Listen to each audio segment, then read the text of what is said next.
గణపతికి ఉండ్రాళ్ళ పాయసం అంటే చాలా ఇష్టం అని అవునండి, చెప్పేసి. అవునండి. కానీ ఈ ఉండ్రాళ్ళ తద్ది అనేది అంటే చాలా మందికి తెలియదమ్మా. ఉండ్రాళ్ళ తద్ది వేరు, వినాయక చవితి వేరా? ఎందుకు ఈ ప్రశ్న అడుగుతున్నా అంటే కూడా ఉండ్రాళ్ళ తద్ది అనేది వినాయక చవితికి ముందు వస్తుంది. అవునవును.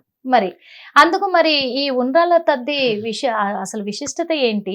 ఈ ఉండ్రాళ్ళ తద్దికి ఈ వినాయక చవితికి ఏంటి సంబంధం? వినాయక చవితి అంటే చాలా మందికి అవును. ఉండ్రాళ్ళంటే వినాయకుడికి ఇష్టం కాబట్టి దాన్నే మేము ఉండ్రాళ్ళ తద్ది అనుకుంటాము అనేది చాలా మంది చెప్తూ ఉంటారు. అవును. కానీ ఎందుకు మరి వినాయక చవితి ముందే వస్తుంది? అసలు వినాయక చవితి, ఉండ్రాళ్ళ తద్ది 2 వేరు వేరా? ఉంటే ఒకవేళ అలా వేరు అయితే గనక మరి ఉండ్రాళ్ళ తద్ది విశిష్టత ఏంటి? చాలా మంచి మాట అడిగారండి. హ్మ్. ఇప్పుడు మనకి భాద్రపద మాసం మొదట్లోనే మనకి శ్రావణ అమావాస్య మొదలైంది. అది పొలాల అమావాస్య దగ్గర నుంచి తీసుకుని తెల్లారి పాడ్యమి విధియ ఒక్క రోజు లేదు, తదే రోజునే మనకి పండగలు ప్రారంభమైనాయి భాద్రపద మాసంలో.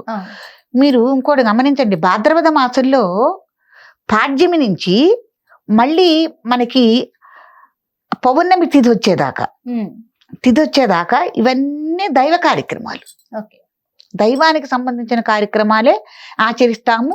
ప్రతిరోజు పుణ్యతిథులే వచ్చేసినాయి. అందులో వినాయక చవితి దగ్గర నుంచి మనకి నవరాత్రులు అయ్యేదాకా ప్రతిరోజు విశేషమైందేనమ్మా. తర్వాత మనకి ఈ పౌర్ణమి తిథి వెళ్ళిన దగ్గర నుంచి మనకు మాలయ పక్షాలు వచ్చినాయి భాద్రపద మాసంలోని. అవన్నీ పితృకార్యాలే కానీ దైవ కార్యక్రమాలు లేవు. కాబట్టి ఈ భాద్రపద మాసానికి విశేషం ఏంటంటే ఒక నెలలోనే 2 పక్షాలు, 2 వైవిధ్యం కలిగినవి. ఒకటి దైవారాధనకి, ఒకటి పితృదేవతల ఆరాధనకి. కాబట్టి మొదట్లో మనకు తదియ రోజున స్త్రీలందరూ సౌభాగ్యం కోసం, ధనం కోసం, సంతానం కోసం ఆచరించే పుణ్యవ్రతం ఉండ్రాళ్ళ తద్ది నోము. అది కూడా వ్రతమే.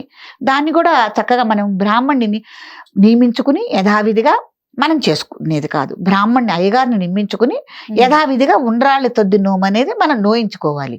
ఈ ఉండ్రాళ్ళ తద్ది నోము కూడా వంశాచారం, తరతరాల నుంచి వంశాచారంగా వస్తూ ఉంటుంది. దీని తర్వాత మళ్ళీ వచ్చే నెలలో అట్టతద్ది కూడా ఉంది. ఇది కూడా వంశాచారంగా వచ్చేది, అప్పుడు చెప్పుకుందాం మనం. ఈ ఉండ్రాళ్ళ తద్ది వంశాచారంగా వచ్చేది. ముఖ్యంగా కొత్త కోడలు ఎవరైతే వెళ్ళారో ఆమె ఆ ఇంట్లో తప్పకుండా ఈ ఉండ్రాళ్ళ తద్ది నోము ఈ రోజు నుంచి ఆచరించుకుని తీరవాలి, జీవితకాలం చేయాలి. ఇంట్లో అత్తగారు ఉండనివ్వండి, ఎంతమంది కోడళ్ళన్నా ఉండనివ్వండి, ఎవరైనా కానివ్వండి. అంటే తన పెళ్ళైన మొదటి సంవత్సరం నుంచి తను మొదలు పెట్టాలి. ఎవరినో వాళ్ళు చేసుకోవాల్సిందే. అది ఒక్కొక్క కులాచారం ప్రకారం కానీ వంశాచారం ప్రకారం కానీ కొనసాగుతుంది. విశేషంగా పల్లెటూర్లలో చాలా వైభవంగా చేస్తారమ్మా ఈ పండగని. ఎంత బాగా చేస్తారంటే అంత బాగా చేస్తారు. అయితే అది వేరు, ఇప్పుడు వినాయక చవితి వేరు, ఉండ్రాళ్ళ తద్ది వేరమ్మ. ఈ ఉండ్రాళ్ళ తద్ది రోజున తెల్లారితే ఉండ్రాళ్ళ తద్ది అనగా గత రోజుని గోరింటాకును సేకరించుకుని మనం గోరింటాకును తప్పకుండా పెట్టుకుని తీరాలి. ఏ పండగల్లోని లేని విశేషం ఏమిటంటే ముత్తైదువులు చిన్నపిల్లల దగ్గర నుంచి పెద్దవాళ్ళ దగ్గర నుంచి పెళ్ళయిందా పెళ్లి కాలేదా అని సమస్య కాదు. తెల్లవారుజామున 5 గంటలకే పంచభక్ష పరమాణాలతో భోజనం చేయటం. పంచభక్ష పరమాన్నాలతో భోజనం చేయటం తెల్లవారుజామున 5 గంటలకి. తెల్లవారుజామున 5 గంటలకి పెద్దవాళ్ళు ఉంటే లేచి 2 లేచి వంటలు చేస్తారు. విశేషంగా గోంగూర పచ్చడి, చింతకాయ పచ్చడి, కంది పొడి, నిమ్మకాయ పచ్చడి ఇట్లాంటివన్నీ వేసుకుని తెల్లవారుజామునే చక్కగా అప్పటికే వీళ్ళు స్నానాలు అవి చేసి తయారయ్యి కొత్త బట్టలు కట్టుకుని చక్కగా నగలు గిగలుంటే అలంకరించుకుని చాలా అందంగా అందరూ కలిసి చక్కగా తల్లో పూలు పెట్టుకుని అందరూ కూర్చుని పెద్దవాళ్ళు భోజనం పెడితే పిల్లలందరూ భోజనం చేస్తారు. అసలు ఈ ఉండ్రాళ్ళ చాలా మందికి తెలియదు. చాలా తెల్లవారుజామున అన్నం తినే పండగ ఇది. తెల్లవారేసరికి అంటే సూర్యోదయం కాకూడదు, పీచిపీ తెల్లారితో సరిగ్గా 5-5:30 టైంలో భోజనం తర్వాత వ్రతం ఆచరించాలి. అవునవును. అప్పుడు సూర్యోదయం అవుతుంది కదా, అయిన తర్వాత అది అయితే ముందు భోజనం చేసేస్తారు. ఉండ్రాళ్ళ తద్ది రోజున చేసేది అది. అందరూ కలిసి ముఖ్యంగా ఇవే కందిపొడి, ఎందుకు గోంగూర అంటే పచ్చడి. ఏ వ్రతం అయినా కానీ ఉపవాసం ఉండి చేసుకుంటూ ఉంటారు కదా, మరి కాదు, ఇదేమో కాదు. భోజనం చేసుకొని కడుపు నిండా తినేసి చేయాల్సిన ఆ, వ్రతం అంటున్నారు కదా. అవునమ్మా, అవునమ్మా. అదే ఉండ్రాళ్ళ తద్ది నిజంగానే. అవును, అవును. ఓకే. ఆ చక్కగా ఎర్రగా పండిన గోరింటాకు ఉమ్, చేతులతో చక్కగా చేసుకుని తినేస్తారు. ఉహు, తర్వాత అయిన తర్వాత యథావిధిగా పూజా విధానం అనేది మనం శివపార్వతులకు పూజా విధానం చేసుకుని తప్పకుండా 9 తోరాలు, ఉమ్, తోర పూజ ఉమ్, బ్రాహ్మణ్ణి నియమించుకుంటాం కాబట్టి ఆయన ఎలా చేయించాలో విధి విధానంగా వాళ్ళ గోత్రనామాలు, ఉమ్, వంశాచారాన్ని చెప్తూ ఉమ్, వాళ్ళ కుటుంబ శ్రేయస్సు కోసం అని చెప్తూ సంకల్పం చెప్తూ చేస్తారు. ఉమ్, దీన్ని కూడా వ్రత కథ ఉంటుంది, అది కూడా చెప్తారు, ఓకే, చేయిస్తారు. 9 ఉండరాళ్ళు దీనికి ప్రధానం, ఓకే. 9 తోరాలు ప్రధానం.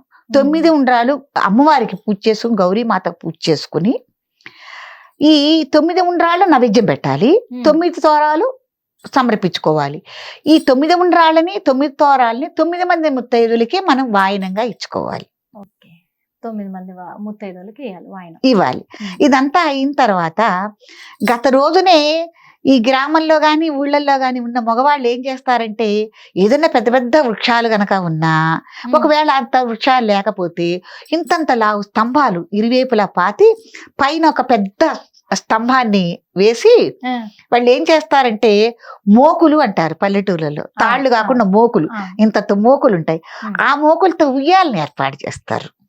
అందరూ మరి చాలా మంది అట్ల తద్ది కదా ఈ ఉయ్యాలలు ఊగుతా ఉంటారు. లేదు, రెండిటికమ్మా, అట్ల తద్దికి ఉండ్రాళ్ళ తద్దికి ఓకే. రెండిటికి ఓకే. సేమ్ ఇదే. మ్మ్. అప్పుడు ఉయ్యాలు ఏర్పాటు చేస్తారు. ఆ ఆ స్తంభాలకి, ఆ ఉయ్యాలకు కూడా రంగు కాగితాలతో, తగరాలతో, చక్కగా పూలతో డెకరేషన్ చేస్తారు. అవును.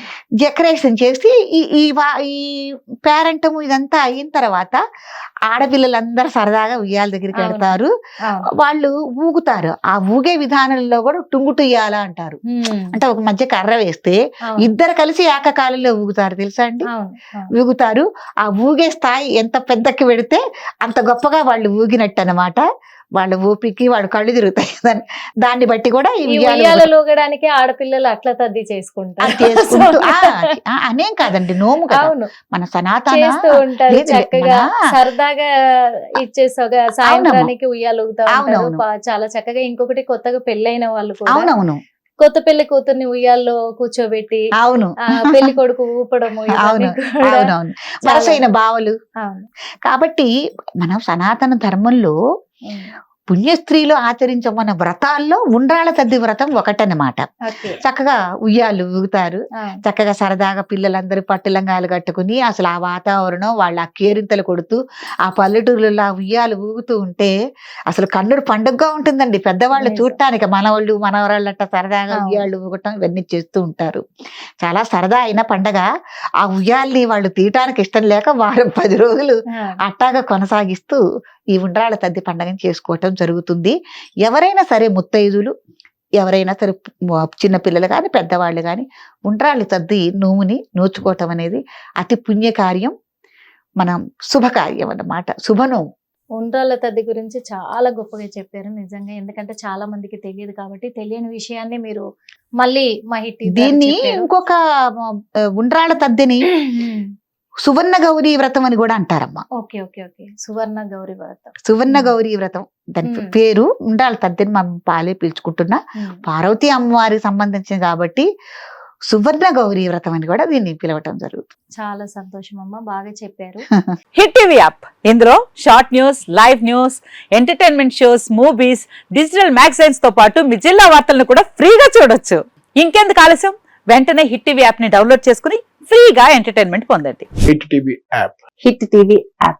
Please download hit TV app. Hit TV యాప్ని ఫ్రీగా డౌన్లోడ్ చేసుకొని ఎంజాయ్ చేయండి. మీకు నచ్చిన ఎంటర్టైన్మెంట్ కోసం హిట్ టీవీ యాప్ ని ఫ్రీగా డౌన్లోడ్ చేసుకుని ఎంజాయ్ చేయండి. హిట్ టీవీ యాప్ ని డౌన్లోడ్ చేసుకుని ఆస్వాదించండి, ఆశీర్వదించండి. ఇంతమంది సెలబ్రిటీలు హిట్ టీవీ యాప్ ని డౌన్లోడ్ చేసుకోండి అని చెప్తున్నారంటే ఎంత మంచి యాప్ ఆలోచించండి. అమెరికా అమెరికా అమెరికా అమెరికాలో చదవాలనుకునే వాళ్ళకి విశ్వసనీయమైన పేరు మన శౌర్య consultancy. UK Law 1 Year Masters. UK Law 1 Year Masters. 2 years work permit up to 5 years visa. Contact Saurya Consultancy. Contact 89851 89851.